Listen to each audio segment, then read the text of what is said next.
Nice ರಸ್ತೆಯಲ್ಲಿ toll ಕಟ್ಟಬೇಡಿ ಎಂಬ ಹೇಳಿಕೆಗೆ ಎಚ್ಡಿಕೆ ಅವರ ಹೇಳಿಕೆಗೆ ಪ್ರಿಯಾಂಕ್ ಖರ್ಗೆ ಇದೀಗ ತಿರುಗೇಟನ್ನ ಕೊಟ್ಟಿದ್ದಾರೆ. ಟೋಲ್ ಯಾರ ಕೆಳಗೆ ಬರುತ್ತೆ ಅವರಿಗೂ ಕೇಳಿ, ಟೋಲ್ ಇರೋದು ಯಾರದ್ದು? ಇನ್ನು ಈ ವಿಚಾರಕ್ಕೆ ಸಂಬಂಧಪಟ್ಟಂತೆ ಕುಮಾರಸ್ವಾಮಿಗೆ ಗೃಹ ಸಚಿವ ಪ್ರಿಯಾಂಕ್ ಖರ್ಗೆ ಏನು ಆಕ್ರೋಶವನ್ನ ವ್ಯಕ್ತಪಡಿಸಿರುವಂತದ್ದು. ಅವರ ಈ ಒಂದು ಹೇಳಿಕೆಗೆ ತಿರುಗೇಟನ್ನ ಪ್ರಿಯಾಂಕ್ ಖರ್ಗೆ ಅವರು ಕೊಟ್ಟಿದ್ದಾರೆ. ಇನ್ನು ಕುಮಾರಸ್ವಾಮಿ ಟೋಲ್ ಕಟ್ಟಬೇಡಿ ಎಂದಿರುವಂತಹ ವಿಚಾರಕ್ಕೆ ಸಂಬಂಧಪಟ್ಟಂತೆ ಪ್ರಿಯಾಂಕ್ ಖರ್ಗೆ ಅವರು ಈ ರೀತಿಯಾಗಿ ಪ್ರತಿಕ್ರಿಯೆಯನ್ನ ಕೊಟ್ಟಿದ್ದಾರೆ. ನಾವೇನು ಹೇಳೋಕ್ಕಾಗುತ್ತೆ, BMRCL ₹1 ಜಾಸ್ತಿ ಆದ್ರೆ ಬಂದು ಇಡೀ ಬಿಜೆಪಿಯವರು ಪ್ರತಿಭಟನೆಯನ್ನ ಮಾಡ್ತಾರೆ. ಈಗ ಟೋಲ್ ದರ ಜಾಸ್ತಿ ಆದ್ರೆ ಯಾರ್ ಕಾರಣ ಅಂತ ಪ್ರಶ್ನೆಯನ್ನ ಕೂಡ ಮಾಡಿದ್ದಾರೆ.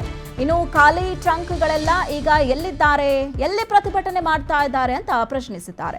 ನೀವು ಹೀಗೆ ಪ್ರಶ್ನೆ ಕೇಳ್ತೀರಾ, ನಾನು ಉತ್ತರವನ್ನ ಕೊಡ್ತೀನಿ, ಆಮೇಲೆ ಬಿಜೆಪಿಯವರು ಬಂದು ನಾನು ಎಲ್ಲದಕ್ಕೂ ಮಾತನಾಡ್ತೀನಿ ಅಂತ ಹೇಳ್ತಾರೆ ಅಂತ ಈ ಸಂದರ್ಭದಲ್ಲಿ ಪ್ರಿಯಾಂಕ್ ಖರ್ಗೆ ಅವರು ಹೇಳಿದ್ದಾರೆ.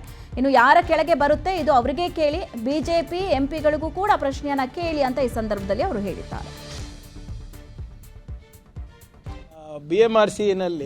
BMRCL ನಮ್ಮ ಮೆಟ್ರೋನಲ್ಲಿ ₹1 ಜಾಸ್ತಿ ಮಾಡಿದ್ರೆ ಇಡೀ BJPದವರು ಬಂದು ಪ್ರತಿಭಟನೆ ಮಾಡ್ತಾರಲ್ವಾ?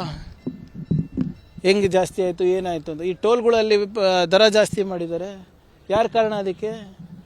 ಎಲ್ಲಿದ್ದಾರೆ ಖಾಲಿ ಟ್ರಂಕ್ಗಳು? ಇವಾಗ ಎಲ್ಲಿ ಪ್ರತಿಭಟನೆ ಮಾಡ್ತಾ ಇದ್ದಾರೆ? ಲೈಸೆನ್ಸ್ ರಿನ್ಯೂವಲ್ ಆಗದೆ ಕೂಡ ವಸೂಲ್ ಮಾಡ್ತಾರೆ ಅಂತ allegation. Sir, why are you asking me central government question?